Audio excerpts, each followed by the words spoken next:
सात संगत जी, प्यार से कहना जी, धन निरंकार जी। सात संगत जी,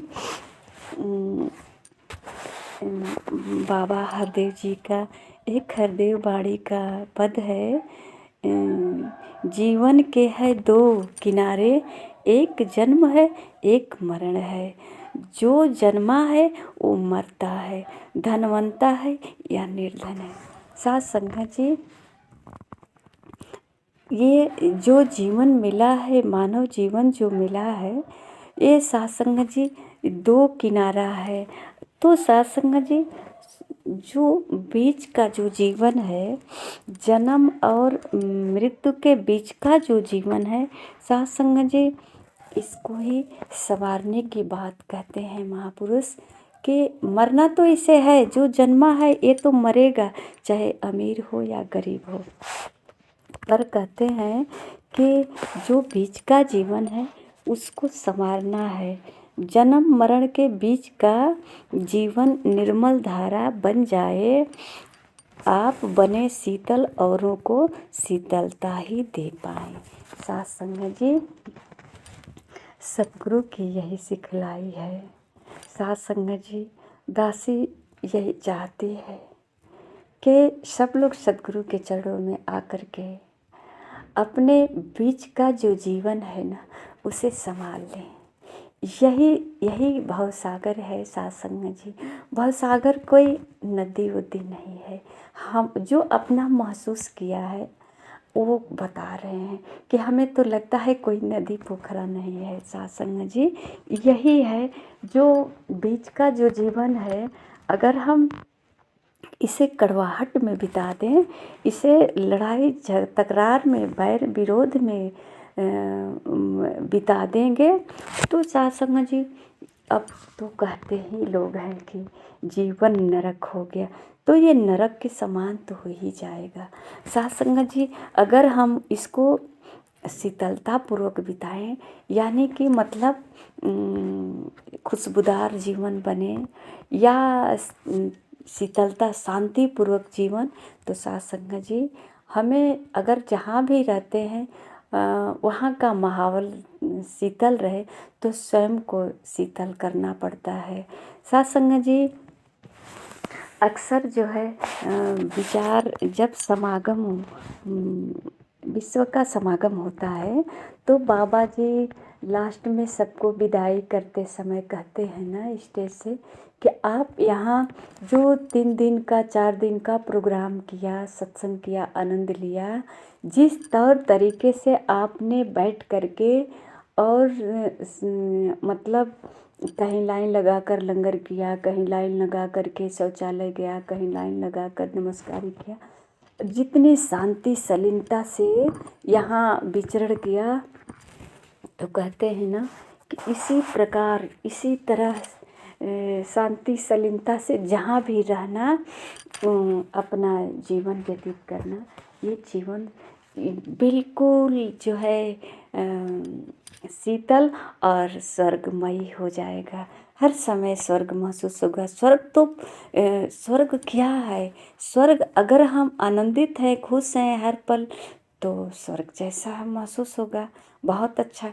ऐसा थोड़ी है कि 2 4 10 गुब्बारा लग गया और रोलेक्स लग गया, चमक रहा है, बिजली लाइट चली गई तो सब अंधेरा हो गया, स्वर्ग खत्म हो जाता है। इस तरह का स्वर्ग नहीं होता। जो हमारे अंदर खुशी महसूस होती है, जो हम स्वयं आनंदित हैं और जो हमारे पास आता है, प्यार से बात करते हैं और वो भी खुश होकर चला जाता है, तो सात संगत जी, लोग कहते हैं कि दानी कौन होता है? सात संगत जी, दान तो सब लोग देते हैं। कोई धन दान देता, कोई वस्त्र दान देता, कोई यज्ञ हवन करता, बहुत सारे करते हैं। पर सात संगत जी, सच दानी तो वो है जो किसी को खुशी दे दे। अगर किसी एक भी व्यक्ति को दिन में खुशी दे दिया, किसी के होठों पे मुस्कान दे दिया, तो उससे बड़ा दानी और महान कोई नहीं हो सकता है। चाहे वो अपने व्यवहार से, संस्कार से या प्यार से जैसे भी दे, अगर उसके अंदर ये कला है कि किसी को हंसा दिया, तो सत्संग जी इससे बड़ा दान कुछ नहीं हो सकता है। दान तो जिसके पास जितना है अपना सामर्थ्य के हिसाब से करता है, पर सत्संग जी ये दान तो वही दे सकता है जो जो आनंदित है। दूसरों को आनंदित वही कर सकता है। सत्संग जी आनंद कहाँ मिलता है, शांति कहाँ मिलता है? केवल सतगुरु के चरणों में, संतों के साथ रह कर के ही शांति मिलती है, आनंद मिलता है। और तो सत्संग जी संसार में धन, कहते हैं ना, धन तो मिल सकता है, सम्मान भी मिल सकता है, मान प्रतिष्ठा भी मिल सकती है, इज्जत भी कुछ पल के लिए मिल सकती है, पर सत्संग जी उतनी क्षण खुशी नहीं होती जो अभी आज जो है जय जयकार हुआ। हम सोचते हैं यही है हमारा स्वर्ग, ये तो आगे के लिए नरक हो गया। आज जय जयकार हुआ, कल अगर किसी ने थोड़ी सी ऊंची आवाज़ में बोल दिया तो ये नरक बन गया। आइए सत्संग जी जो संतों की सिखलाई है, महापुरुषों की सिखलाई है, हम उसे ग्रहण करें और अपना जो बीच का जीवन है, जीवन मरण के बीच का जो जीवन है, इसे हम सुखमय करें। सबसे प्रेम से बातें करें, सबसे प्रेम से रहें, किसी से बैर नफरत न करें। सत्संग जी कहते हैं, बाबा जी की वाणी है, जन्म मरण के बीच का जीवन प्रीत प्यार का सागर हो, मानवता की ज्ञान की खातिर पल पल ही नछावर हो। केवल मानवता का ज्ञान हो। सत्संग जी मानव का शरीर तो होता है, कभी कभी आप लोग भी सुने होंगे कि लोग कहते हैं इंसान बन जाओ, इंसान को ही कहा जाता है कि इंसान बन जाओ। सत्संग जी अगर ये बात जो कहता है कि आप इंसान बन जाओ, तो क्या उसे इंसान दिखाई नहीं देता? उसका नाक नक्शा हाथी घोड़ा का होता है।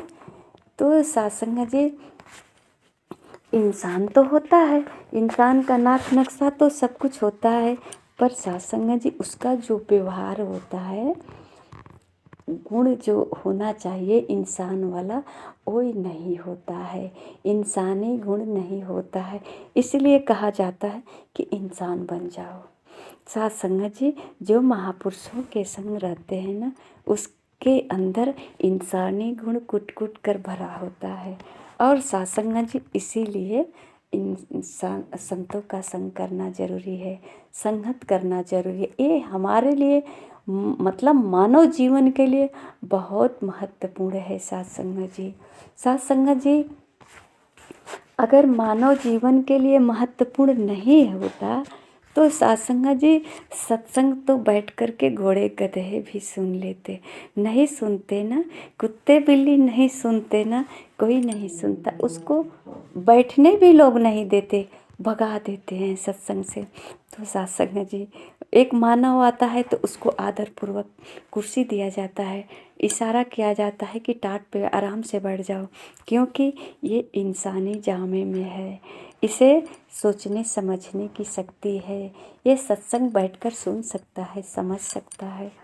तो सत्संग जी इसलिए जो है कहा जाता है कि इंसान का जीवन बहुत महत्वपूर्ण है। बड़े भाग्य मानुष तन पावा, इसीलिए कहा गया है कि मनुष्य का जो जीवन मिला है बड़े भाग्य से मिला है, इसको संवार लो। इस जीवन में रह करके जो करना है, इसके अंदर मानवता वाला गुण पहले तो भर लो। और ये भरेगा कैसे?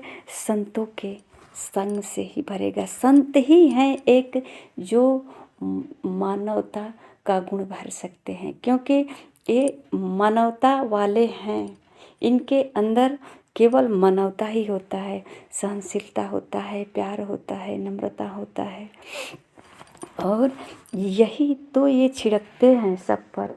और यही अपने रंग में रंग लेते हैं। तो सासंग जी जहाँ भी जाते हैं इसका संस्कार दिखाई देता है। तो सासंग जी कहा जाता है कि जन्म मरण के बीच का जीवन सबको ही सुखकारी हो, लगा हुआ परमार्थ में हो, जन जन का हितकारी हो। हर समय मतलब किसी की बुराई के बारे में ना सोचे, सबकी भलाई के बारे में सोचे, परमार्थ में हो। मतलब कि अपने सुख के बारे में तो सब लोग सोच लेते हैं, पर औरों को सुख के बारे में, औरों के दुख के बारे में जो सोचता है कि ये व्यक्ति सुखी हो जाए, उसे कहते हैं हितकारी, उपकारी, परमारथी। ये दयालु होते हैं जो अब अपनों से ऊपर उठ करके औरों का दर्द को महसूस करते हैं, उसको भी खुशी रखना चाहते हैं। सत्संग जी हम लोग अक्सर सत्संग में कहते हैं कि सबका भला करो भगवान, सबका भले की कामना मांगते हैं। कोई ऐसा नहीं कहता मेरा भला करो भगवान, सबका भला करो, सबकी भले की कामना करते हैं। अब ये परम उपकारी होते हैं, ये परमारथी होते हैं। इनके अंदर जो है वो भाव होता है जो सबको प्यार दें, संस्कार दें। अब इनके अंदर जातिवाद का दीवार नहीं होता, ये जात पात से परे होते हैं। इनके अंदर जो है अपना पराया का भेद नहीं होता। ये ऊंच नीच का भेद, अमीरी गरीबी का भेद, पहनावे का भेद किसी प्रकार का नहीं होता है। ये इन सब से परे होते हैं, बिल्कुल शांत और सुखी होते हैं। और जो चौपाई है न रामायण की, जो हम बहुत दिनों से पढ़ते सुनते आ रहे हैं कि ईश्वर अंश जीव अविनाशी, चेतन अमल सहज सुख राशि, ये सच है। यही उदाहरण तब मिलता है कि जब ये सुख का रास हो जाते हैं, जब सतगुरु से ज्ञान प्राप्त हो जाता है, तो अब समझ जाते हैं कि अब इससे बड़ा कहीं सुख नहीं, ये तो सुख का खुद ही रास है। अब इसके बाद कहाँ सुख है, जो है यही है, ये चेतन है, अमल है। ये अब कुछ बाकी नहीं रह जाता प्राप्त करने के लिए। तो सत्संग जी हम संतों के संग करें, संतों के संग करके ही अपने जीवन को सफल बना सकते हैं। सूरज जैसा चमके दमके, अंबर सा विशाल बने, जन्म मरण के बीच का जीवन मुक्ति का हकदार बने। सत्संग जी जो कड़कड़ में परमात्मा को महसूस करता है, जो सबसे प्रेम करता है, सब में अपने को ही महसूस करता है, तो सत्संग जी वो अब उसे वही कहते हैं कि मुक्ति का हकदार बने। अब सत्संग जी उसे मुक्ति के लिए अलग से कोई योजना नहीं बनाना है, क्योंकि जो सब में अपने को ही देख रहा है, तो अब वो दुख सुख से परे हो गया। अब ये संसार में रह कर के भी ये सब मुक्त हो गया है, जीते जी कहते हैं मुक्त हो गया है। सत्संग जी भक्ति से भरपूर हो, भक्ति से भरपूर हो इसका, भक्ति ही श्रृंगार बने। सत्संग जी एक श्रृंगार होता है जो हम अपने शरीर पे करते हैं, पर सत्संग जी जिसके अंदर ऐसा गुण होता है जो सकारात्मक भाव होता है, जिसका कहते हैं जन्म मरण के बीच का जीवन श्रेष्ठ हो, अनमोल हो, कहे हरदेव की गुरु ज्ञान से पड़ता इसका मोल हो। तो सत्संग जी जिसे गुरु का ज्ञान प्राप्त होता है, गुरु से के ज्ञान से ही ये गुण आ सकता है। सत्संग जी जो हम अपने जीवन को संवार सकते हैं और सुखमयी वातावरण बना सकते हैं। कहीं रह कर के भी सत्संग जी खुशहाल रह सकते हैं। अपने आप को अगर हम चाहते हैं कि हर समय आनंदित रखें, तो साथ संगत जी संतों के चरणों में संग करना पड़ेगा, संतों का सेवा करना पड़ेगा, संतों के वचनों का पालन करना पड़ेगा। क्योंकि साथ संगत जी संतों के वचन ही हमारे लिए एक पुल के समान होता है। जो हम कहते हैं ना भव सागर पार जाना है, तो संत का वचन को जो है सुनेंगे और उसको सुन करके कर्म में ढालेंगे, तो हमारा ये जो बीच का जीवन है ना, ये बहुत सुंदर गुजरेगा और हम सुखी रहेंगे, हर पल सुखी रहेंगे। कोई ज़िंदगी से शिकवा शिकायत नहीं, इस संसार से भी कोई शिकवा शिकायत नहीं। इस संसार में रह करके ही हम संसार का सुख आनंद, जैसा कि साथ संगत जी जो सतगुरु से हमें ईश्वर का नाम मिलता है, वो कहते हैं शब्द गुरु है मति है चेरी। साथ संगत जी जो सतगुरु के द्वारा हमें जानकारियाँ प्राप्त होती है, मान लीजिए उसको कहा जाए कि मानना क्या है। साथ संगत जी जब हम सतगुरु से ज्ञान प्राप्त करेंगे तो इसे सिद्ध भी कर देंगे कि एक नाव में जैसे हम बैठ जाते हैं, नदी पार जाना है तो इस किनारे को छोड़ देते हैं और बीच में बहुत आनंद लेते हैं। बीच में जो है नाव इधर उधर नचाता भी है तो आनंद लेते हैं नदी का, बीच का नदी का लहरें देखते हैं। और साथ संगत जी अगर भय लग रहा है कि अरे कहीं नाव डूब न जाए, कहीं नाव डूब न जाए, डर लगता है, तो हम आनंद भी नहीं ले पाते हैं बीच का जो यात्रा हमारे नाव के द्वारा हो रहा है। तो हम भयभीत होते हैं जब तक कि हमें किनारा नहीं मिल जाता है।